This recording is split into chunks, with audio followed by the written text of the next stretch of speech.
The night everything changed. Adanna stood in front of the mirror, holding up the red dress she had just ironed. It was beautiful, sleek fitted and perfect for Valentine's night at Chidi's place. Her heart raced with excitement. The night would be unforgettable, she muttered. But then, her father's voice rang in her ears. "You are not stepping out of this house, Adanna." She clenched her fist. Why did they always treat me like a child? Mama had tried to reason with her. Chidi's house is not your husband's house. Stay home with your family. But Adanna had already made up her mind. She would go no matter what. The red dress was still warm from the iron, and in her rush to leave, she forgot to unplug it. Her mind was too busy thinking about the night ahead, the dinner, the laughter, and the love. She quickly grabbed her handbag, turned off her phone, and slipped out of the house. If she had looked back, maybe she would have noticed the faint sparks at the socket. But then, she didn't. And so the fire began. A tiny flame flickered at the base of the iron. The bed caught fire first, then the curtains. Within minutes, thick black smoke curled round the air, filling the house with silent death. In their sleep, Mama and Papa coughed, shifting uncomfortably. Then, crack! The wardrobe collapsed and flames roared into the room. Mama woke up, eyes wide with terror. "Fire!" she screamed. Papa jumped up. "Adanna, Ebuka, Chigozie," he called out for his children. But the smoke was too thick. The heat was unbearable. They stumbled, gasping for air, trying to find a way out. Ebuka and Chigozie's sweet cries echoed from their room. But there was no escape, and Adanna was nowhere to help them. At Chidi's house, Adanna was laughing, sipping a cold drink, feeling like the luckiest girl in the world. Little spark of infatuation led her to the bed of defilement. Her phone was off. She had no idea that her world was burning down. It was past 10 p.m. when Adanna finally turned on her phone. She quickly rushed to dress up so she could go back home. She checked through her phone and it was 30 missed calls. Her heart pounded. The first message she saw made her breath hitch. "Adanna, where are you? Your house is on fire." Her fingers trembled as she called back. "Hello," she whispered. It was Obi, her cousin. His voice was shaking. "Adanna, your parents, your brothers, they didn't make it." Her heart stopped. Her head spun. She grabbed her purse and ran. When she reached her street, her legs refused to move. The house was gone. Only a blackened chair remained. Flames still flickered in the wreckage, and the night air was thick with the stench of smoke and death. Firefighters stood around, shaking their heads in pity. Ambulances, police officers, and neighbors were whispering. And then, the body bags. It was their corpses. The four of them. Mama, Papa, Ebuka, Chigozie. Adanna collapsed to the ground. No! This is not real. This is not happening. But it was. She had disobeyed. She had left them. And she had killed them. A firefighter approached her. "Are you Adanna Emeka?" She barely nodded. He sighed. We traced the fire to an electric iron left plugged in a room upstairs. It was her room. It was her iron. It was her fault. Everything around her blurred. She had killed her family. She opened her mouth to scream, but no sound came out. Almost losing breath, she turned back, walking down the streets, strolling with no specific direction. Of course, going back to Chidi was not an option. Her eyes flooded. Everything happened in the blink of an eye. Where would she go from there? Who would she run to? No shelter, no family, no dignity. Then I was lost deep in thought of what the future holds for her. She blamed herself and wished she could turn back the hands of time. "Hey!" People screamed and gathered around Adanna.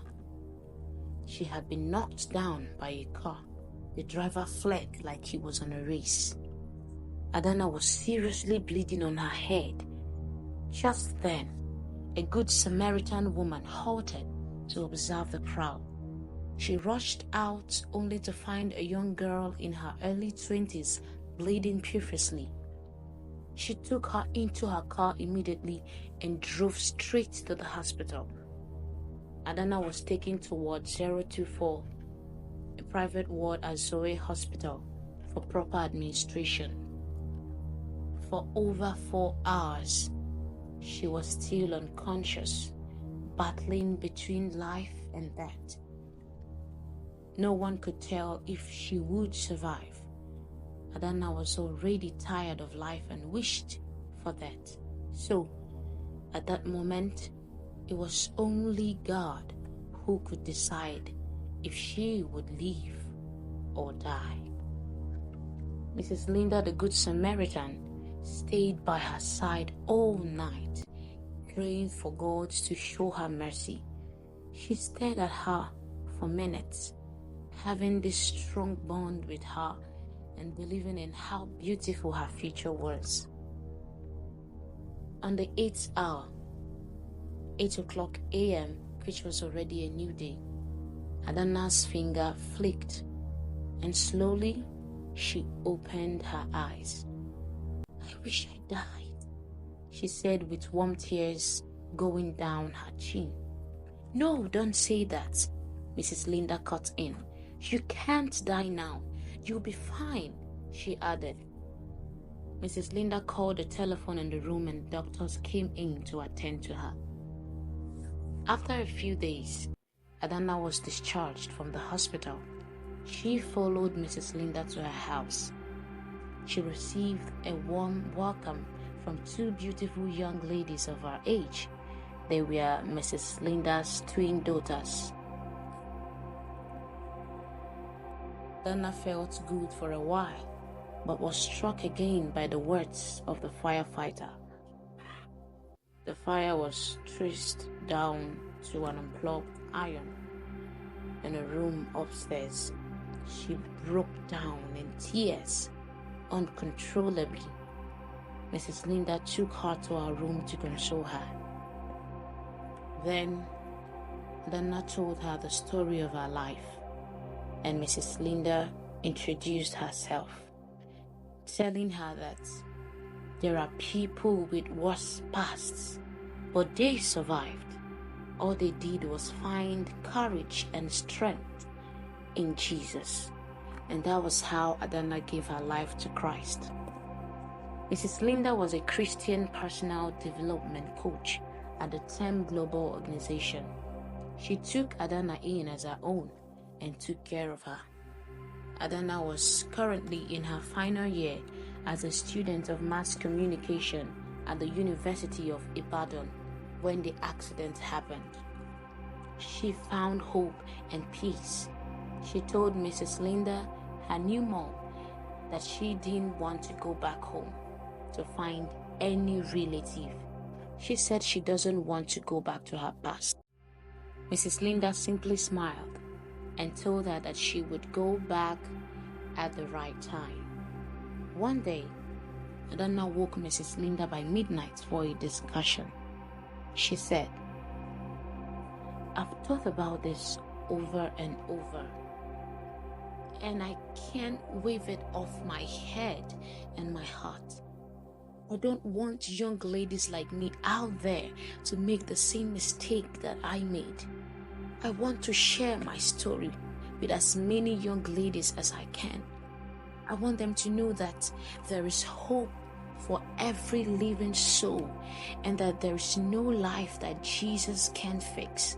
I want them to know that there is no treasure in trying to be among the crowd and there is no gain in disobedience." Mrs. Linda was overwhelmed with joy. She couldn't help but smile. In her words, "I'm glad to hear all of this from you, my dear. This is your purpose." Adana finally graduated with an excellent result. And in no time, Mrs. Linda introduced her to the TEM Global Organization, whose objective is to host transformational outreach all over the world for young ladies who thought they had lost it all. The next outreach was to be launched in Ghana, and Adana was allowed to share her story. That was a dream come true for her.